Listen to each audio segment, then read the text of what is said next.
Welcome to V3 news. లక్ష్యం సమాజయితం. ఈరోజు మహాశివరాత్రి సందర్భంగా భక్తులు ఈరోజు పూజలు నిర్వహిస్తుంటారు, ఉపవాస దీక్షలు చేస్తూ ఉంటారు, అలాగే జాగరణలు కూడా చేస్తుంటారు. మహాశివరాత్రి అనేది తెలుగు ప్రజలకు ప్రత్యేకం. శివభక్తులు చాలామంది ఈరోజు పూజలు నిర్వహిస్తుంటారు. ఈరోజు అసలు శివభక్తులు ఏం చేయాలి, ఏం చేయకూడదు, అసలు శివాలయాలకు ఎలా వెళ్ళాలి, పూజలు ఎలా నిర్వహించాలి, ఉపవాస దీక్షలు ఎలా చేయాలి, కీసర ప్రాశస్తత ఏంటి, శ్రీశైలం ప్రాశస్తత ఏంటి అనే విషయాలు మనతోటి చెప్పడానికి మహాపండితుడు, ప్రముఖ వేద పండితుడు మాధవ శేషస్వామి గారు మనతో ఉన్నారు. అతన్ని అడిగి అసలు శివరాత్రికి సంబంధించిన ప్రాశస్తతను తెలుసుకుందాం. నమస్తే సార్. జై శ్రీమన్నారాయణ. నమో నమః. అంటే మనం శివరాత్రి జరుపుకుంటున్నాం. అసలు ముఖ్యంగా శివరాత్రికి సంబంధించిన ప్రాశస్తాన్ని మనం ఎలా తెలుసుకోవాలంటారు? అంటే ముందుగా శివరాత్రి పర్వదిన శుభాకాంక్షలు మరియు V3 సిబ్బందికి, యాజమాన్యానికి కూడా అనేక మంగళాశాసనాలు తెలియజేస్తూ కార్యక్రమాన్ని ప్రారంభిద్దాం. ఇప్పుడు వీరు అడిగినటువంటి శివుని ప్రాశస్త్యము శివాయ విష్ణురూపాయ శివరూపాయ విష్ణవే అని కూడా మనకు వేదం చెప్తున్నది. కాబట్టి శివకేశవులు ఒకరేనని. ఈరోజు శివరాత్రి విశేషంగా వచ్చింది ఏంటంటే మాఘమాసంలో వచ్చినటువంటి శివరాత్రి సోమవారము, శ్రవణ నక్షత్రము. కాబట్టి అత్యంత వైభవమైనటువంటి ఈ పవిత్రమైన దినం ఈరోజు ఎవరైతే ఉపవాస దీక్షలు చేస్తారో, జాగరణలు చేస్తారో వారికి కూడా తిరిగిపోని సంపదలు సంపాదిస్తారు, కష్టాలు తొలగిపోతాయి, కోరిన కోరికలు కూడా నెరవేరుతాయి. అంటే మన రెండు తెలంగాణ రాష్ట్రాల్లో చూసుకున్నట్టయితే 12 జ్యోతిర్లింగాలు ఉన్నారు. మనకు ముఖ్యంగా శ్రీశైలం మరియు ఇక్కడ కీసర మరియు వేములవాడ, ఇంకా తొందరలో కూడా వచ్చే సంవత్సరం వరకు కూడా యాదాద్రిలో కూడా రామలింగేశ్వర స్వామి దివ్య క్షేత్రాన్ని కూడా మనం చక్కగా తిలకించవచ్చు, దర్శించవచ్చు. కాబట్టి చక్కగా మనకు ఈ శివరాత్రి పర్వదినం ఈరోజు కనుక ఉదయాన్నే లేచి అభ్యంగన స్నానం చేసి దేవాలయానికి కానీ మన ఇంట్లో కానీ ఉన్నటువంటి శివలింగానికి కూడా పంచామృతంతో కానీ అభిషేక ప్రియో శివ అలంకార ప్రియో విష్ణు అంటే ఒక చెంబడి నీళ్లు పోసినా చాలట ఆ సుందరేశునికి, ఆ శంకరునికి, ఆ పరమేశ్వరునికి, ఆ పరమాత్మకు గనక అభిషేకం చేసినట్టయితే మన కోరికలు కూడా తప్పకుండా నెరవేరుతాయి. ఇవాళ చాలా 12 సంవత్సరాలకు ఒకసారి వచ్చినటువంటి ఈ శివరాత్రి, మహాశివరాత్రి అంటే ప్రతి నెల శివరాత్రి వస్తుంది. దాన్నే మాస శివరాత్రి అంటాం. ఇది మాత్రం మహాశివరాత్రి. చైత్రం మొదలుకొని పాల్గొనం వరకు కూడా శివరాత్రులు వస్తుంటాయి. ప్రతి అమావాస్యకు ముందు వచ్చే చతుర్దశి, ఈరోజు త్రయోదశి, చతుర్దశి కలిపి వస్తేనే మహాశివరాత్రి అంటారు. అందుకే ఈ గొప్పనైనటువంటి శివరాత్రి రోజున ఎవరైతే పరమేశ్వరుని ధ్యానించి పూజించి ఒక చెంబడి నీళ్లు పోసినా చాలు, ఓం నమః శివాయ అంటే చాలట. పంచాక్షర మంత్రాన్ని ఎవరైతే జపించినట్టయితే, ఎవరైతే స్మరించినట్టయితే వారికి కూడా కష్టాలన్నీ తొలగిపోయి వాళ్ళ కోరికలు కూడా తప్పకుండా నెరవేరుతాయని కూడా ఈ శివుని యొక్క ప్రాశస్త్యము. అంటే ముఖ్యంగా శివరాత్రి అనగానే గుర్తొచ్చేది అంటే భక్తులకు ఉపవాస దీక్ష ఒకటి, రాత్రి జాగరణ ఒకటి. అంటే వీటికి ఉన్న ప్రాశస్తత ఏంటంటారు? అయితే పూర్వము పురాణాలు చెప్పింది ఏంటంటే బ్రహ్మకు విష్ణువుకు విరోధం వచ్చిందట. నేను గొప్ప అంటే నేను గొప్ప అని. అంటే ఇద్దరు కలిసి మనం శివుని దగ్గరికి పోదాం అనుకొని చక్కగా శివుని దగ్గరికి ఒకరు ఊర్ధ్వలోకానికి, ఒకరు అధోలోకానికి వెళ్ళారట. ఊర్ధ్వలోకం పోయేసరికి బ్రహ్మకు ఒక మొగిలి పువ్వు కనిపించిందట. ఆ మొగిలి పువ్వు చెప్పాడట, శివుడు నాకు కనుక పదవి ఇచ్చాడు, నాకు కూడా ఆధిపత్యం ఇచ్చాడు అని కూడా ఆ మొగిలి పువ్వులతోటి అబద్ధం ఆడిచ్చాడు. ఈ విష్ణుమూర్తి కూడా ఆవుతోటి అబద్ధం ఆడిచ్చాడు. అందుకే ఆవు తోకకు పూజ చేస్తారు, ఆవు ముఖానికి పూజ చేయరు. ఎందుకంటే ఆవు అబద్ధం ఆడింది. అప్పుడు శివుడు వచ్చి అడుగుతాడు, ఏమని, వీరు మాత్రం ఆధిపత్యాన్ని నాకని వచ్చారు, కాబట్టి వీళ్ళకు ఎవరికి ఇవ్వాలి, నేను చూసినా నాకు ఇవ్వమన్నాడు శివుడు, నాకు ఇవ్వమన్నాడు బ్రహ్మ అని ఇట్లా ఇద్దరు చెప్పుకున్నారు కదా. వీళ్ళిద్దరిలో ఎవరు నిజం నా దగ్గరికి వచ్చారు అని చెప్పారు కదా. అసలు నిజం ఎవరు చెప్పారంటే ఇద్దరు అబద్ధం ఆడారు. అప్పుడు వెంటనే ఆ పరమేశ్వరుడు ఆ మొగిలి పువ్వుకు శపించాడు, నీ పువ్వు ఏ పూజకు పనికి రాకుండా పోతుంది. ఈ ఆవు కూడా ముఖానికి పూజ చేయరు, తోకకే పూజ చేస్తారు. ప్రథమ పూజ తోకకి చేస్తారు, తర్వాత చుట్టూ ప్రదక్షిణలు చేస్తారు, స్వామికి నమస్కారం చేసి ముక్కోటి దేవతలు కూడా ఈ గోవులో ఉన్నందువల్ల చక్కగా విష్ణుమూర్తి బ్రహ్మ విష్ణు మహేశులు సృష్టి స్థితి లయ కారకులు కాబట్టి ఇద్దరు కూడా చక్కగా ఈ పరమేశ్వరుని కూడా పూజించే రోజట ఈరోజు శివుడు పుట్టినరోజు కాదట. శివుడు అదేంటిది జ్వాలాస్తంభం నుంచి ఉద్భవించిన రోజు. పుట్టినరోజు ఎప్పుడయ్యా అంటే మార్గశిర మాసం ఆర్ద్రా నక్షత్రంలో పరమేశ్వరుడు పుట్టాడు. ఆర్ద్రా నక్షత్రం ఎప్పుడు వస్తుంది? పరమేశ్వరుడు మాసాయాం మార్గశీర్షోహం మాసానాం మార్గశీర్షోహం మార్గశిరములు మాసంలో వచ్చినటువంటి ఆర్ద్రా నక్షత్రంలో కూడా ఆ పరమేశ్వరుడు ఆ పరమాత్మ జన్మించాడు. ఆ పరమాత్మ అనుగ్రహ ప్రభావం చేత మన రెండు తెలుగు రాష్ట్రాల్లో ఉన్నటువంటి ఈ జ్యోతిర్లింగాల్లో దర్శనం చేసుకున్నట్టయితే ఈ మాసం మొత్తం పరమ పవిత్రమైనటువంటి మాసంలో కూడా స్వామిని దర్శించి సేవించినట్టయితే మనందరి కష్టాలు తొలగిపోయి మన ప్రపంచం మొత్తం కూడా ఆనందంగా దేశం సుభిక్షంగా ఉండాలని కోరుకుంటూ సెలవు. జై శ్రీమన్నారాయణ, నమో నమః. అంటే మనకు ముఖ్యంగా ఇది అంటే జాగరణకు సంబంధించి ఒకటి, ఉపవాసానికి సంబంధించిన ఒకటి, అంటే ప్రజలు అంటే భక్తులు ఎక్కువగా దీన్ని కాన్సన్ట్రేట్ చేస్తారు ఉపవాసం. అయితే ఈరోజు స్వామి ఎలాంటి పక్వ పదార్థాలు తినడట శంకరుడు. వండినవి అంటే బియ్యంతో కానీ రవ్వతో కానీ ఉడికించినవి మాత్రం తినడు. కేవలం పండ్లు దుంపలు అన్ని కందగడ్డలు అవే స్వామి స్వీకరిస్తాడు. ఈరోజు ఎక్కడ శివునికి నివేదన ఉండదు. శివుడే తినలేదు లేదు కదా, మనం ఎందుకు తింటామని ఉపవాసం చేస్తే మనకు కూడా ఆరోగ్యంతో పాటు భగవంతుని అనుగ్రహం ప్రసాదం లభిస్తుంది అనే సంకల్పం చేత ఇవాళ స్వామివారికి ఇది భృగు మహర్షి శాపం వల్ల ఈరోజు అది శంకరునికి నివేదన లేదు. ఈరోజు సాయంత్రం 6 గంటల నుంచి రేపు ఉదయం 6 గంటల వరకు కూడా ఎవరైతే స్వామివారికి అభిషేకం చేస్తారో వారికి కూడా కోరిన కోరికలు నెరవేరుతాయి. మరి జాగరణ అన్నారు.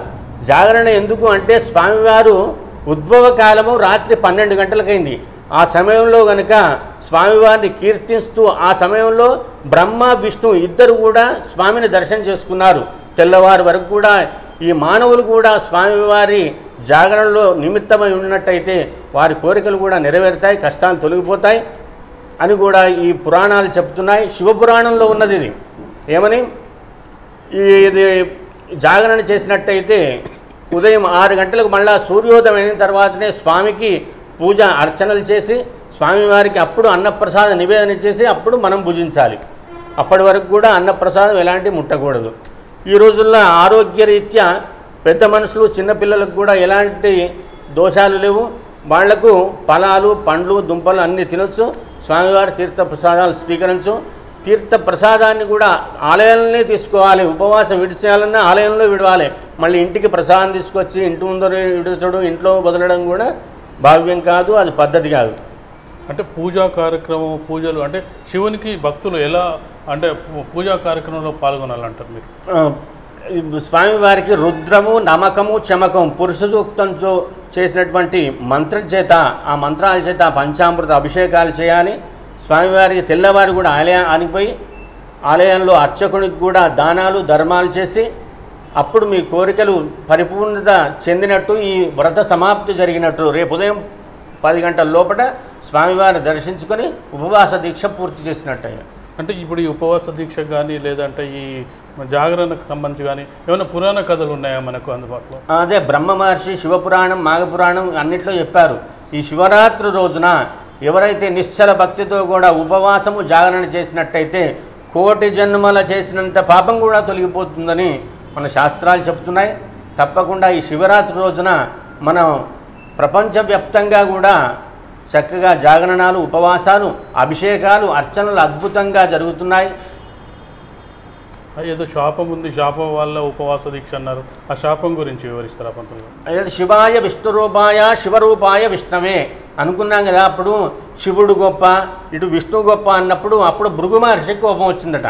కోపం వచ్చి ఆయన మీరు మాత్రం ఈ విధంగా ఈ శాప ప్రభావం చేత ఈరోజు మాత్రం మీకు నివేదనలు ఉండకపోవుగాక అని కూడా ఆ భృగు మహర్షి చెప్పించాడు. దానివల్ల ఈరోజు అన్నప్రసాదం ఏ దేవాలయంలో కానీ ముఖ్యంగా ఈ శివాలయంలో కానీ వాళ్ళ అన్నప్రసాదం కూడా నివేదన ఉండదు.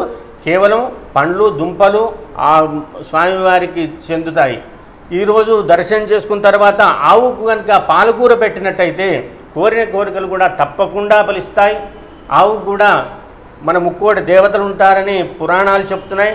కావున ఎవరైతే కోరికలు నెరవేరాలంటే ఆవుకు పాలకూర తినిపించినట్టయితే మనము ఎన్ని తెలిసి తెలియని పాపాలు ఎన్ని చేసినా కూడా తొలగిపోయి సుభిక్షంగా, శాంతంగా, ఆనందంగా, దివ్యంగా మన జీవనం సాగుతుంది.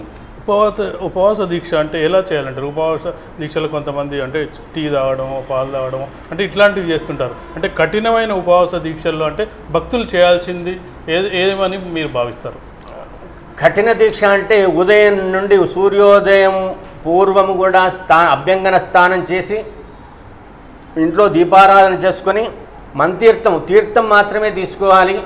మిగతా ఏవి తినకుండా సూర్యాస్తమయం సమయంకు మంచి యువకులు, భక్తులు, వృద్ధులు మాత్రం మధ్య మధ్యన పానీయాలు తీసుకోవచ్చు. కానీ యువకులు మాత్రం, భక్తులు, మంచి శ్రద్ధాభక్తులు ఉన్న వాళ్ళు మాత్రం మధ్యన ఎలాంటి టీలు, కాఫీలు ముట్టకుండా ఎప్పుడైతే సూర్యుడు అస్తమించిన తర్వాతే దేవాలయానికి వెళ్ళి అభిషేకం చేసి అక్కడ ఉన్నటువంటి పళ్ళను, దుంపలను ప్రసాదంగా తీసుకొని తెల్లవారి సూర్యోదయం వచ్చిన తర్వాతే అప్పుడు స్వామివారికి ఆరింపు చేసి అప్పుడు ప్రసాదం నివేదన తీసుకోవాలి భక్తులు. అంటే ఇప్పుడు ముఖ్యంగా ఏంటంటే ఒక సంవత్సరం ఉంటారు, కొంతమంది మళ్ళీ సంవత్సరం ఆపేస్తుంటారు. అంటే ఇది ఏదన్నా ప్రాసెస్ ఉందా దీనికి? అసలు దీనికి 14 సంవత్సరాలు, కనీసం 12 సంవత్సరాలు పుష్కర కాలం అంటారు. ఆ పుష్కర కాలం 12 సంవత్సరాలు అయితే ఎవరైతే ఉంటారో వారికి కూడా శివ వైకల్యం కలుగుతుంది, శివ సాన్నిధ్యం కలుగుతుంది, వైకుంఠ ప్రాప్తి కలుగుతుంది, స్వామి అనుగ్రహం కలుగుతుందని కూడా పురాణాలు చెప్తున్నాయి. కాబట్టి తప్పకుండా 3, 5, 12, 14 సంవత్సరాలు కనుక ఈ ఉపవాస దీక్ష కఠినంగా చేసినట్టయితే అద్భుతమైనటువంటి ఫలితాలు కలుగుతాయి. మన జన్మ సార్థకత అవుతున్నది. మనం మానవ జన్మ పుట్టినందుకు ఇలాంటి పుణ్యకార్యాలు, ఇలాంటి ఉపవాసాలు, ఇలాంటి జాగరణాలు, దానాలు, ధర్మాలు చేసే అవకాశం మనకు భగవంతుడు సంప్రాప్తించాడు కనుక ఈరోజు మనం తప్పకుండా ఉపవాస దీక్షలు చేసుకుంటూ, జాగరణలు చేసుకుంటూ స్వామి అనుగ్రహాన్ని పొందాలి అని కోరుకుంటున్నాం. మన కీసరలో ఎక్కువ అంటే మన తెలంగాణలో కానీ, హైదరాబాద్లో కానీ దగ్గరలో అందుబాటులో ఉన్న శివక్షేత్రం అంటే మన కీసరకున్న ప్రాశస్తాన్ని వివరిస్తారా ఒకసారి? కీసర మన భాగ్యనగరానికి అత్యంత దగ్గర ఉన్నటువంటి కీసరగుట్ట. అక్కడ ఒక్క లింగం లేదట, చుట్టూ పర్వతము చుట్టూ ఉన్నటువంటి లింగాలు. అక్కడ ఒక బీద బ్రాహ్మడు ఉండి ఉదయాన్నే లేచి చిన్న లింగ స్వరూపంగా సాక్షాత్కరించి స్వప్నంలో చెప్పాడట, ఇక్కడ ఎవరైతే నా భక్తుడు పూజ చేస్తాడో వారికి కూడా తప్పకుండా కోరిన కోరికలు నెరవేరుతాయని కూడా స్వప్నంలో చెప్పాడు. ఆ వృద్ధ బ్రాహ్మడు, బీద బ్రాహ్మడు పోయి రోజు ఒక చెట్టు కింద పోయి బావిలో ఉన్నటువంటి ఒక చెంబడు, ఒక మట్టి కుండలో కూడా తీర్థం తీసుకొచ్చి అభిషేకం చేస్తుండేవాడు. అప్పటి నుంచి ఇప్పటి వరకు కూడా దినదిన అభివృద్ధి చెందుకుంటూ కోరిన కోరికలు కూడా నెరవేరుతున్నాయి. ఇప్పటికి కూడా అక్కడ వంశీకులే అర్చకులుగా సాంప్రదాయం కొనసాగిస్తున్నారు. శివునికి ఒక చెంబడి నీళ్లు, ఒక పుష్పం పెడితే చాలట. అందులో పూర్వము పురాణాల్లో చెప్పింది, కుమ్మరివాడికి శక్తి లేక, పువ్వులు కొనే శక్తి లేక ఒకరోజు ఆ కుమ్మరి మట్టితో పువ్వులా చేసి శివునికి అర్పించాట. అప్పుడు ఆ కుమ్మరి అతను తిరిగిపోయిన సంపదలు సంపాదించుకుంటూ జీవించున్నంతకాలం ఆనందంగా జీవించాడట అని కూడా పురాణాలు చెప్తున్నాయి. అంటే ముఖ్యంగా చూసినట్టయితే అంటే మనకు తెలిసిన భక్తుల్లో ఎక్కువ మంది శివభక్తులే ఉంటారు. దీనికి ప్రత్యేక కారణం ఏమైనా ఉందంటారు? అయితే పూర్వము శివభక్తులు అవడానికి కారణం అంటే వైష్ణవ భక్తులు తక్కువ ఉండడం అనేది కాదు. అయితే అప్పుడు సాంప్రదాయాలు తెలియక, మనకు పెద్దలు చెప్పేవాళ్ళు లేక, ఇప్పుడు మనకు ఈ జీవితంలో అనేక ఇప్పుడు కొత్త కొత్త ఆలయ ప్రతిష్టాపకులు, జియర్లు, ఆచార్య పురుషులు అందరూ కూడా మన హిందూ ధర్మాన్ని కాపాడుకుంటూ ప్రచారకులుగా ఉన్నటువంటి పెద్ద పెద్ద పండితులు కూడా వచ్చి ఇప్పుడు శివాయ విష్ణు రూపాయ శివరూపాయ విష్ణవే సర్వదేవ నమస్కారం కేశవం ప్రతిగచ్చతి. నువ్వు ఏ దేవునికి నమస్కారం చేసినా సాయిబాబాకు చేయి, సంతోషమాతకు చేయి, శివునికి చేయి, ఆంజనేయుడికి చేయి, రాముడికి చేయి, వెంకటేశ్వర స్వామికి చేయి, కేశవం ప్రతిగచ్చతి అంటే కేశవునికే చెందుతుంది, ఆ లక్ష్మీనారాయణునికే చెందుతుందట. వీళ్ళంతా మనకు మీడియేటర్లు, పిఏలు ఉన్నట్టు వీళ్ళకి నమస్కారం చేస్తే ఇప్పుడు అర్చకుడు కూడా మనం దేవాలయకు మొగన లోపలికి పోయి మిమ్మల్ని పూజ చేయాలి, మీరే అర్చన చేసుకోవాలని అవకాశం ఉండదు. అర్చకుడు మీడియేటర్ ఏ విధంగా స్వామి మధ్యలో ఉంటాడో అదేవిధంగా మిగతా దేవతలకు కూడా నమస్కారం చేసినట్టయితే కేశవునికి చెందుతుంది. అక్కడ మనకు సీఎం కేశవమూర్తి అన్నట్టు, లక్ష్మీనారాయణుడే సీఎం అన్నట్టు. అందుకే మన కోరికలు నెరవేరాలంటే శివకేశవులు భేదం లేకుండా తప్పకుండా ఆచార వ్యవహారాల్లో అన్ని సాంప్రదాయాల ప్రకారం కూడా ఈ వైదిక సాంప్రదాయం, ఈ వైష్ణవ సాంప్రదాయం సమానంగా నడుస్తున్నది. అంటే విష్ణు దేవాలయాల కంటే శివాలయాలు ఎక్కువ ఉన్నాయి అంటే మన తెలుగు రాష్ట్రాల్లో. అంటే పక్క రాష్ట్రాలు వేరే మనకు తెలియదు కానీ అంటే మన రాష్ట్రంలో అయితే ఎక్కువ శివాలయాలు ఉన్నారు, శివభక్తులు ఎక్కువ ఉంటారు. శివభక్తి పారవశ్యంలో మునిగి తేలుతుంటారు భక్తులు. దానికి ఏమన్నా అంటే మనకేమన్నా తెలుగు వారికి ఏమన్నా ప్రత్యేకమైన అనుబంధం ఉందని ఎందుకు ఇప్పుడు విష్ణు ఆలయాలు కూడా చాలా ఉన్నాయి. అయినా ఏంటంటే శివుడు లయకారకుడు, లయం చేస్తాడు అంటే భయపడతారు అని అనుకున్నారో ఏమో. అప్పుడు ఇంత అక్షరాస్యత, ఇంత చదువుకున్న వాళ్ళు లేరు, మనకు గ్రంథాలు లభించలేదు. ఇప్పుడు వేద పండితులు, జీయర్లు, ఆచార్య పురుషులంతా మనకు ఇటు శివుడు కేశవుడు సమానమైన చెప్తున్నారు. ఇందులో భేదం లేదు. ఇప్పుడు ఎవరికి నమస్కారం చేసినా మనకు కేశవునికి ఎందుతుంది కాబట్టి అటు శివునికి చేసినా, పార్వతికి చేసినా, లక్ష్మికి చేసినా, రాముడికి చేసినా, వెంకటేశ్వరునికి చేసినా కూడా ఆ లక్ష్మీనారాయణకే చెందుతుంది.